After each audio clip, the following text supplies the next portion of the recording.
Good day to you. This is Galactic on one of the holiest days of the year. This is Saturday, the traditional civil Sabbath of the failed Israeli Empire. But more importantly, it's a new moon. It's actually a little more than 2 days after the new moon, which has not yet appeared in the western sky. This is the holiest time of the year. It occurs about 13 times a year. So the new moon is absolutely sacred. It's the beginning of a certain thread of revealed religion, which always begins with nature. Over here you'll see some holy writing, although what's on the page is a commentary that precedes this surah, and you may have never heard that term. I'd like to teach you, to instruct you, in the way of truth that you may not know anything about. Holy Scripture is something that you should be exposed to on a regular basis. You should seek it out. It could be the Vedas, it could be the Gitas, it could be the I Ching, it could be writings on Zen Buddhism or some other kind of Buddhism. There is Tibetan Buddhism. There are all kind of religions around the world that you should become familiar with so that you're a well-rounded human. Now, the most important religion on earth is, of course, Islam. And this is the book of the Islam religion. I'm sure that you don't know anything about it, so I'd like to just introduce you to this most important book that you may ever pick up in your adult life. And if you haven't, you should. So this is the 42nd chapter of a 114 chapter book. Where does it come from? When was it produced? What is in it? That's what I intend to teach you today, to make you a more well-rounded adult. To be a good scientist, you should have your feelers out in a lot of different directions. It's something that needs to be balanced throughout a man's life, where you have a specific focus of interest in what would have to be called your spare time when you're not simply making a living, as we say. That consumes an enormous amount of time, as we know, and usually will kill you before you get a chance to do anything with your mind. That's just the way of the world. In the West, we have it slightly better, but then there are other factors that will prevent you from completing your journey through life successfully. I'm here to give you the best chance to make it through your life course successfully. And it's not difficult, but it does begin with certain principles which must be observed, because you didn't create this universe, no matter what your stupid professors have brainwashed you with. You do not have any part in creating reality. Reality was here before you were, and you're a guest. You're a participant. You were born just a flash of a second ago, and you'll be gone tomorrow.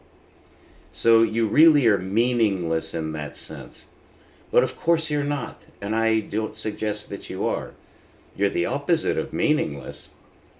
You're extremely important to somebody. And that will be your creator. And that is the goal, is to find your creator.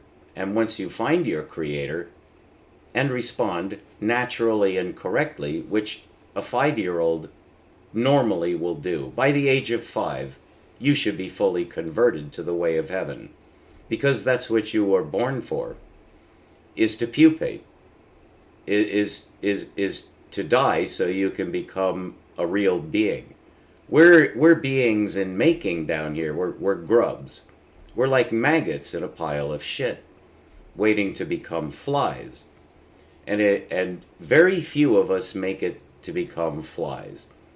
And that's a rather, I guess, mixed metaphor, because we're not talking about shit, and we're not talking about insects. We're talking about the surface of this magnificent planet, which of course was created. And if you deny that, you've denied reality, and you will exclude yourself from pupation. When you die, you will not, you won't you won't proceed on to the next level. You won't emerge as the butterfly you were meant to be. Nobody on earth is a butterfly. You're a caterpillar. I think that's a much nicer metaphor, don't you? Rather than flies in a pile of shit, as Americans always insist on saying the worst possible word. And I'm an American, so I go along with it mostly to stick it up your ass, right? That's another great American expression. Everything's about the ass, the asshole.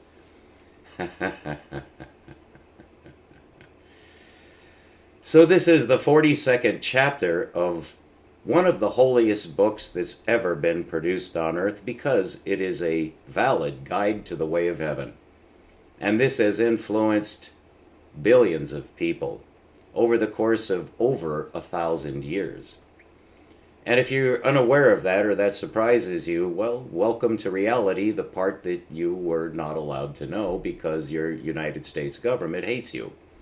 And if you're not aware of that, or if you vote, or if you go to church because you think the church is going to help you, you haven't grown up, you're just a fairy. Which means an underage, confused, shame-filled fake. You don't know what to do, so you're just a fairy. A worthless person, a dunce cap. So this is one way out of your youth, so that you can become a man, a true man, a man filled with love.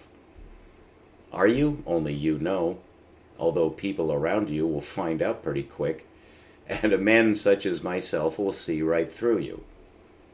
And then we try to ignore you if we can, but if you get in our way and we can't ignore you, you may get into some trouble, because we don't give a fuck about your identity. It's not important.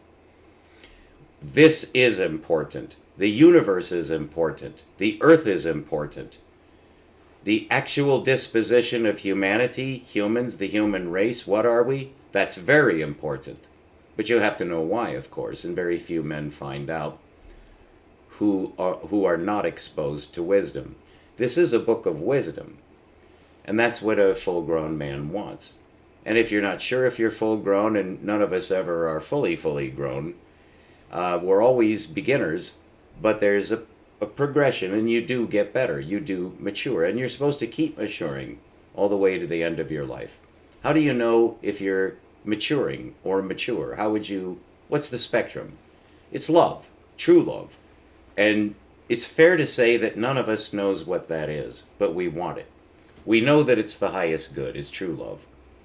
And true love, you have to say true, because love is normally interpreted as animal sex. It's just a dog's form of love. Well, that's obviously not love. Well, most of what is called human love is nothing of the kind.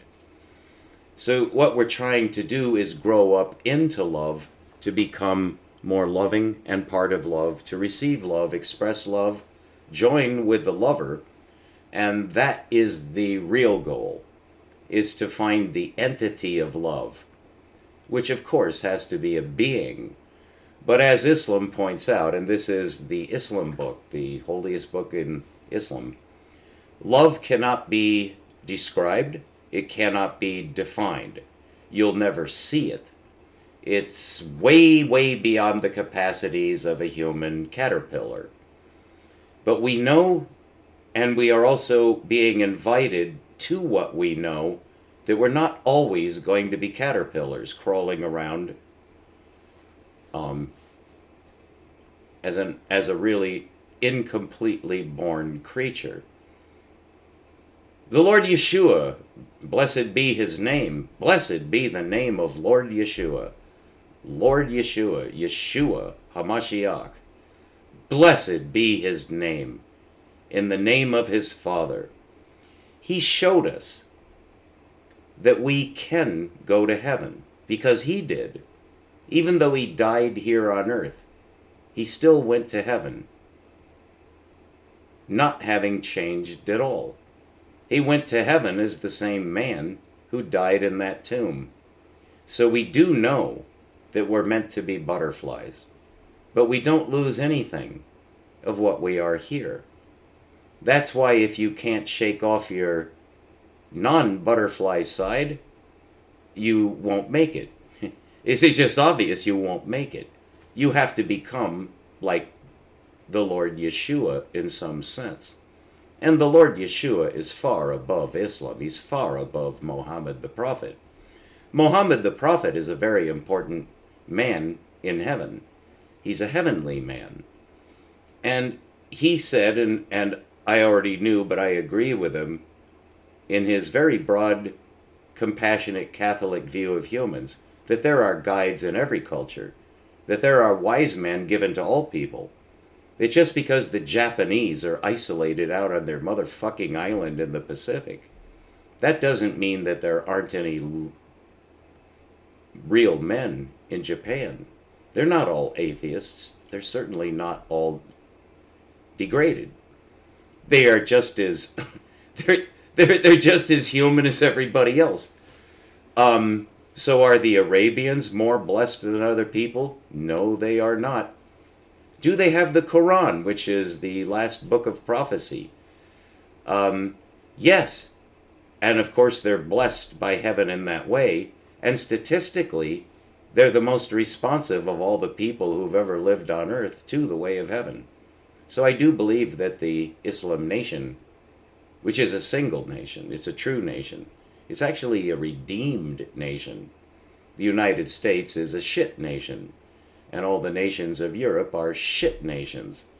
But Islam is not anything like that, although it has that aspect, because of what's called secular religion, which is unavoidable, and you shouldn't blame a culture for their secular religion. So Muhammad is one thing. He is a man from heaven. He's a prophet. He did write the Quran, but he didn't actually write it. A fact which you should know, but don't ever try to challenge the Islam religion in any way. Certainly not with your hidebound Protestant notions or your Western atheist notions. Don't you ever try to correct an Islam man. He'll spiritually kill you if he's like me. We don't ordinarily put up with your horseshit. We know who Satan is, and we can instantly recognize the opposition, and you are not going to come after us. I'm just telling you to warn you. We are superior to you, and it's a good thing you're listening to me. That is the correct course of action for a caterpillar, is to listen to someone who knows butterfly language. Heavenly language. I do. I'm a master of it. I know everything that I need to know about the Quran for the rest of time, and I don't need to read the whole thing. I know everything that's in it that's of significance in true religion. The Islam people are who they are, and they're fine. They're much better off than you probably ever will be. And what you need to do if you're looking to become a butterfly, become Islam. Start reading the Quran, because it's written for you, as an ignoramus who probably has no other chance. You will definitely not understand the Bible. You will never understand what Jesus said if you can't understand what Muhammad said. So he's a kindergarten teacher. Full-grown men outgrow Muhammad. He's a minor prophet in the true hierarchy. I know the true hierarchy of prophets, and Muhammad is at the end of the line for a very good reason. He is the end of the line. That's both good and terminal. Because you have to end somewhere. And I happen to know that Muhammad is not the last prophet, and he didn't finalize religion in the ultimate sense, which I will convey to you over a good period of time. So you see that I'm right, and there's a lot of error in the world, including in the secular Islam world, which I have studied all the way to where I know what the Sufi scholars say. I'm a Sufi, so I'm a very quick study of religious material. I am quite blessed, and I'm grateful to Allah by that name. He has infinite number of names, none of which humans will ever understand, because he's infinitely more powerful and intelligent than we are. And that's the first lesson of wisdom, is that you're an idiot and you have no value.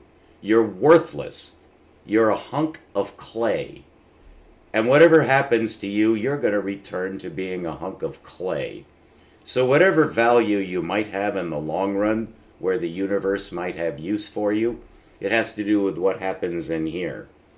And it has everything to do with your rational, logical, onboard system called your mind. You don't have any innate rights, and you don't have any innate intelligence that you can take credit for. If you're smart in any way, it's because of Allah. And if you feel love, such as you feel pleasure, to the highest degree, because that is the highest degree of pleasure, is to love. Really, the reciprocity of love, when the circuit closes and you actually recognize your Creator, turn to Him and submit to His love, then you start to become human, and not until. So normally a human should be absolutely saved, so that the child knows that they're saved, that they have emerged into a path to heaven, and they're just stopping on earth on their way to heaven. You should know that by the age of 5. You know that I'm just being naive, but that is the way it should be. So that gives you some index of the level of corruption that exists among humans, who are the most pathetic, evil, ugly, shitty, animal-like fuckers imaginable from a higher perspective. And you need to recognize what you are, which is filthy, dirty, rotten, awful. You're a sinner, you're evil, you're dangerous, and you will go to hell and burn forever if that's exactly what happens. I still have trouble with that, but not to make fun of it, not to make fun of it like an atheist would, not to make fun of it like an American would. No, I recognize my place and I keep my place. But to reach you, I do have to do a little bit of posturing, because otherwise you're unreachable and you will die. So I'm your pastor now, whether I like it or not, or whether you like it or not. And no longer will I be telling you anything about geometry, because it's going to hurt you. Because of you, not me. Not because of the knowledge. It's because you don't need any more knowledge. If you're over the age of 12, you have enough knowledge to begin to become a butterfly, to learn about love, to respond to your father instead of doing what you do instead, which will get you to hell. So I'm here to not so much save you from hell, because that's kind of negative. Hell is very unnatural. It's only for someone who never learns what love is. Who actually, the reason people go to hell is they prefer hatred to love. And you're taught to hate. You have to be taught to hate. But you do also have to learn how to love. And that's a process which can really be cut short fast, so that you actually, in a sense, meet your Creator, so that now you're on the right path. That's called the way of heaven. It normally should take hold somewhere between the age of 7 and 14. By the age of 21, everyone should be on the way to heaven. Of course, again, I'm just being naive. I'm not naive. I know more than you ever will know about the way to heaven. I am a guide. So we're going to be going into the Quran, because there's no way that I can teach you the Bible. And I know that from 30 years experience teaching the Bible. And I could give you my credentials. It's not necessary. If you don't trust me, fuck yourself. Get lost. I don't need you. I don't do this because I need you in any way, and I don't need anything from you. But I'm doing this to make sure that I stay on track in a very tricky world. I mostly do this to help myself. And I am not looking for your back talk or your intervention. That will never happen. I do this because I'm a free man, and I love wisdom, and I am in love. I love humans. I love humanity. I can't say that I love you because I don't know you. You can't love something that you don't know. So how do you find out about the true source of love? The cycles of nature. Not from reading a book. You learn about the way to heaven from looking at heaven and realizing that there's an intelligence behind it. And then you will come to the conclusion quickly, if you haven't been poisoned, which of course you have, but you can find the way through it so that you do recognize your creator, which is clearly obvious to every intelligent being in the universe. Everybody who's in heaven knows their creator. It's only humans that don't know. So we'll be talking through a few surah so that you're exposed to kindergarten level religion, so that you'll have a chance. You'll have a chance to escape hell. You'll have a chance to have a good life, to become a benefit to others, which you're not now, no matter what you're doing. Because if you're not expressing the light that needs to be shining from within you, which is your whole being, it's nothing mysterious, it's simply who you are. If you don't believe in your lover, the one who made you and supports your life in this universe is directly from your creator at all times, if you haven't realized that, then your being expresses darkness. And if you don't accept that, fuck you. You're not going to argue with this because this is the absolute truth. I'm not a Southern Baptist or some God-cursed homo Mormon. I'm not your fucking Jehovah's Witness liar. I'm not your run-of-the-mill bullshit artist looking for your wallet.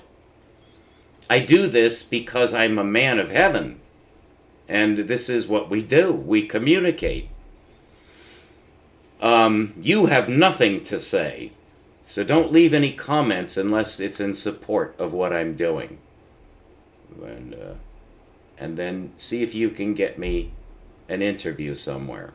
That's the only thing you can do for me if you think that I deserve reward. Is talk to some interviewers and say, this guy has got to be on your show. And I'll give you a cut if there's money involved. And that's all I have to say to you for now, because that's enough for you to know for the upcoming series, which will run through Thanksgiving, and then through Christmas, and then through New Year, and then through Pesach, the Passover, on which day Yeshua HaMashiach was probably born. Certainly wasn't December 25th, and it was definitely the day that he was crucified. So that man is miraculous. And if you don't know anything about Yeshua, or it just makes you upset, you're going to hell, and you probably can't be rescued. So you need to change your mind. And I'm here to make sure that happens. And if it doesn't, I couldn't give a fuck whether it happens. So isn't that a contradiction? No, but you're too stupid to see that it's not a contradiction. So I'll leave you with your idiocy. But I hope you tune in to this station where a wise man will tell you about the way to heaven. If that makes no sense to you, or you want to make fun of me, go fuck yourself. Amen. Thank you very much. Keep looking up. There's a new moon. Right? That's the holiest time of all. I'm the foremost expert on that subject. Revealed religion, the religion of heaven. Truth, absolute truth, that'll save you. It's not from me. It's from my Father. Okay? Good.